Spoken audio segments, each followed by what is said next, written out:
Hi friend, Dixit कायकम निरोगा धाम में आपका स्वागत है।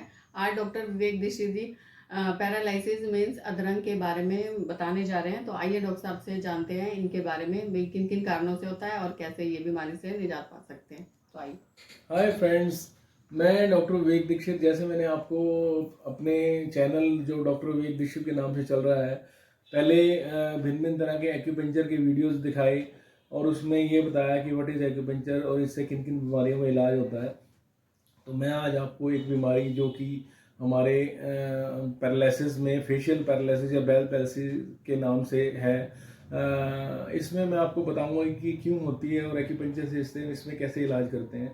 तो दोस्तों, ये एक जो पैरालिटिक या पैरालिसिस की एक फेशियल पैरालिसिस या बेल्स पैलिसी के नाम से एक बीमारी है जो कि हमारे ब्रेन से रिलेटेड, जिसका रिलेशन ब्रेन से होता है। और इसमें क्या, जैसे मैंने आपको बताया कि हमारा जो फेशियल पैरालिसिस है, जो कि एक पैरालिसिस जो हमारी बॉडी में होता है, वो किन कारणों से होता है मैं आपको बताऊंगा। उससे हमारा एक फेस पे जो पैरालिसिस होता है या बेल्स पैलिसी, जिसमें कि हमारा मुंह टेढ़ा हो जाता है, तो उसमें उसका कारण, सबसे मेन कारण क्या होता है कि हमारे ब्रेन में लीजन्स बन जाते हैं। जैसे ब्रेन की left lobe and right lobe में लीजन्स बन जाते हैं। तो अगर राइट लोब में लीजन बन रहा है तो हमारा लेफ्ट फेस इन्वॉल्व होता है, और अगर हमारा लेफ्ट लोब में रीजन बन रहा है तो राइट फेस इन्वॉल्व होता है। तो इसमें हमारे स्कल में एक्यूपंक्चर पॉइंट्स होते हैं जहां हम एक्यूपंक्चर निडल्स लगाते हैं, और कुछ पॉइंट्स को हमें जो स्कल के पीछे है उसमें स्टिमुलेशन दिया जाता है, जो बिल्कुल हमारे स्कल के नीचे लेफ्ट साइड और राइट साइड पे पॉइंट्स हैं, उनमें हम निडल्स लगाते हैं। तो इस तरह से एक्यूपंक्चर निडल्स हमारे स्कल में कई पॉइंट्स हैं जो एक्यूपंक्चर पॉइंट्स हैं उसमें लगाई जाती हैं। तो और हमारी बॉडी में और भी पॉइंट्स होते हैं, जैसे जो इम्यूनिटी इंप्रूवर होते हैं। जैसे हमारा ये L11 है, यहाँ पे हम स्टिमुलेशन निडल लगा के की जाती है। और GB34 होता है जिसमें हम पावर मिलती है, उस पर हम स्टिमुलेट किया जाता है। इस तरह से और भी बहुत पॉइंट्स हैं जो बॉडी में इन्वॉल्व होते हैं, जिससे ये ट्रीटमेंट किया जाता है। और इस ट्रीटमेंट से जो फेस में हमारी जो नर्व्स जो डैमेज हुई हैं वो ठीक से अपना काम करना शुरू कर देती हैं, और हमारी बॉडी की एनर्जीज नेगेटिव पॉजिटिव बैलेंस हो जाती हैं जो इम्बैलेंस होती हैं पहले। तो इस तरह से हम इसका इलाज एक्यूपंक्चर से करते हैं।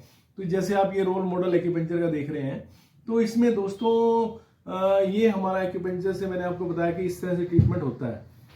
तो डॉक्टर साहब, फेशियल पैरालिसिस में एक्यूपंक्चर से कैसे इलाज किया जाता है?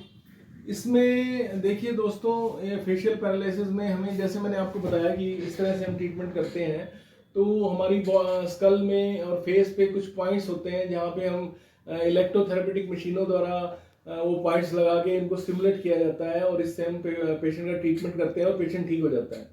और मरीजों को कौन कौन सी परेशानियां होती हैं? इसमें जो हमारा, जैसे हम फेशियल पैरालिसिस में क्या होता है कि आधे फेस में पेशेंट को नमनेस हो जाता है और उसकी मसल्स मूवमेंट्स वीक हो जाती हैं, और जैसे जॉ है वो पूरी तरह से नहीं खुल पाता, मुंह टेढ़ा हो जाता है बेल पैलिसिस में। तो इस तरह से ये परेशानी पेशेंट को झेलनी पड़ती है, और पेशेंट जो बड़ा अनकंफर्टेबल फील करता है। तो ये दिक्कतें इसमें होती हैं। और इससे बचने के लिए क्या क्या करना? इसमें हमें जो इससे बचने के लिए, जैसे दोस्तों आपको पता है कि हमारी बॉडी में जब हाई ब्लड प्रेशर हो जाता है, तो मोस्टली बीमारियां हाई ब्लड प्रेशर से होती हैं।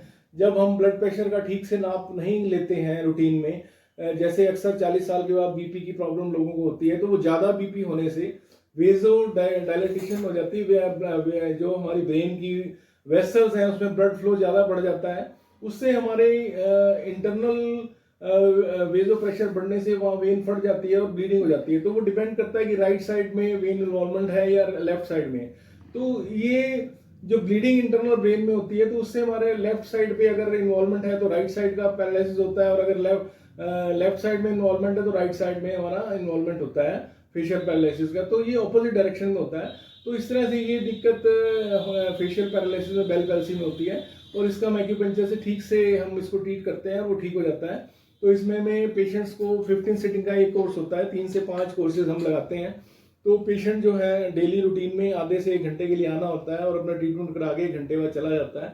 तो दोस्तों, मेरी आपसे गुजारिश है कि एक्यूपंक्चर का, मैंने आपको बताया कि इस बीमारी में एक्यूपंक्चर का क्या रोल है, और पेशेंट ठीक हो के जाता है।